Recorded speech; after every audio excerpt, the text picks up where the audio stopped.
Hi everybody, Ultra Brody Kaiser here, and today I'm going to be doing a tier list. My first tier list of every Zelda game that I've played.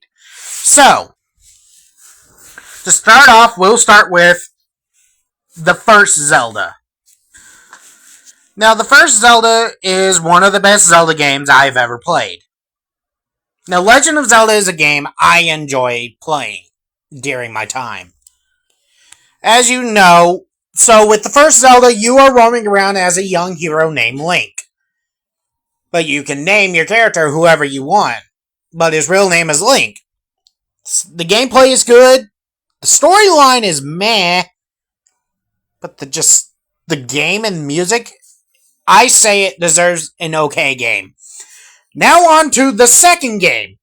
The Legend of Zelda 2. AKA Zelda 2 Adventures of Link. Now this game is the only Zelda game that's ever done a side scroll and does the lives like it does in Mario. But this game you can grind points with numbers to level up Link. Overall, it takes place after the events of the Legend of Zelda after Ganon is defeated. And the point of Zelda 2 is if you die, Ganon returns. But if you succeed, you kill Dark Link as the final boss who first appeared in Zelda 2. Then you move on.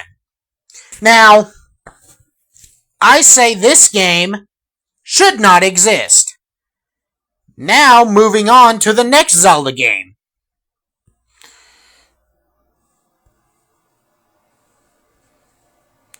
The Legend of Zelda: A Link to the Past. Now, Legend of Zelda: A Link to the Past has both remake, has the NES, and then remake. I'll be discussing the remake because that one has the voices. So, with Link to the Past, you wake up hearing Princess Zelda saying, "Please help me, I'm in the dungeon of Hyrule Castle." The game is phenomenal, and I say it deserves the best. Now, I'm not going to do an order with these titles, so I'll be doing random ones. Next up, we'll do Echoes of Wisdom, the recent newest Zelda before Age of Imprisonment came out, which is not part of the Legend of Zelda's story. It is part of the Hyrule Warriors story. Now, the Echoes of Wisdom is an okay story.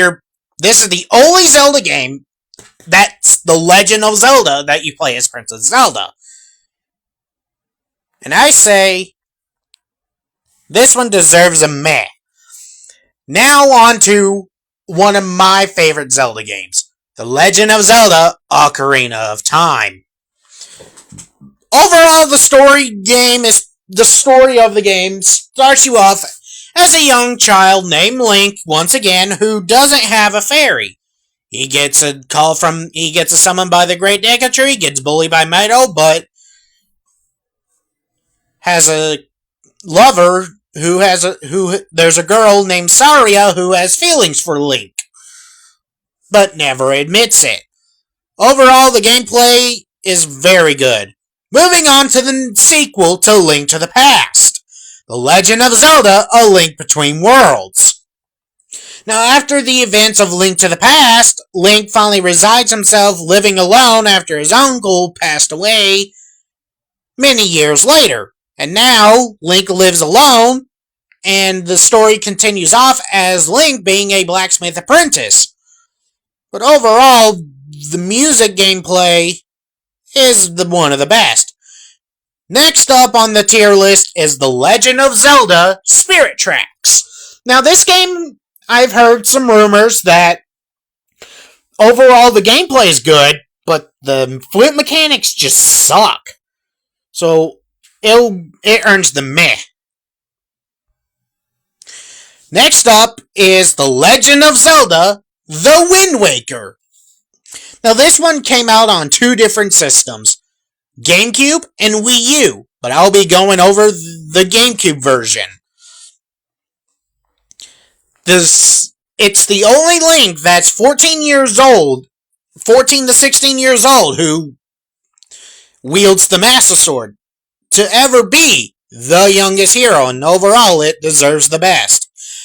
Now moving on to Link's Awakening. This game has a remake, but I'm going over there are 3 different versions of Link's Awakening. There's the GBA version, there's the GB Color, Game Boy, and the Switch. I'm going over the Game Boy Color version. So this one is pretty good, but it's still the same story. You find out the island's a night is an illusion, fight nightmares, and save the day. But overall, it deserves a meh.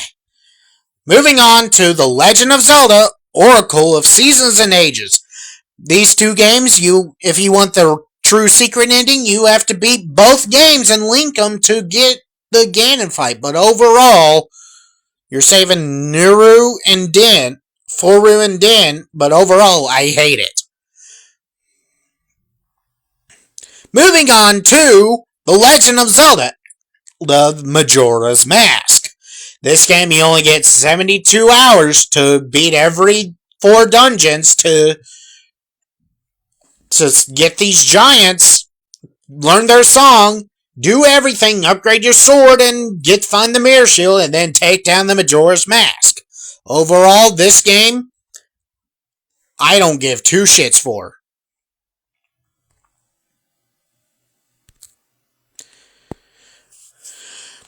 Moving on to my next games that I love.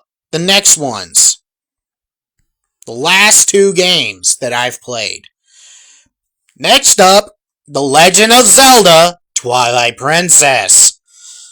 Now, with this one, you're roaming. The game starts off with Link waking up in a little village called Ordon Village. He is known to be the best horse ranch gatherer throughout the game.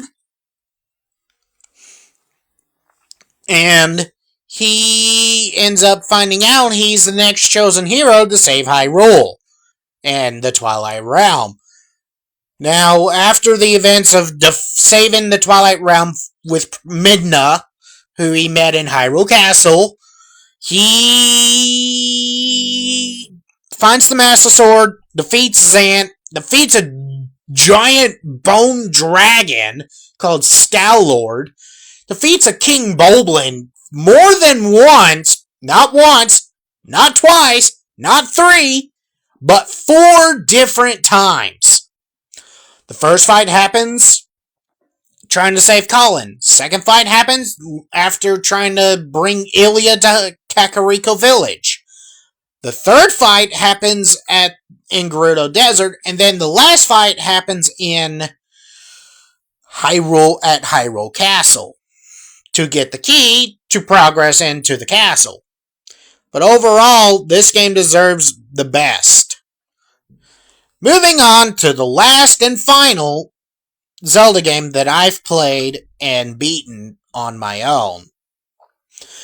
Now, I'm going over the remake of it because I don't care for the Wii version.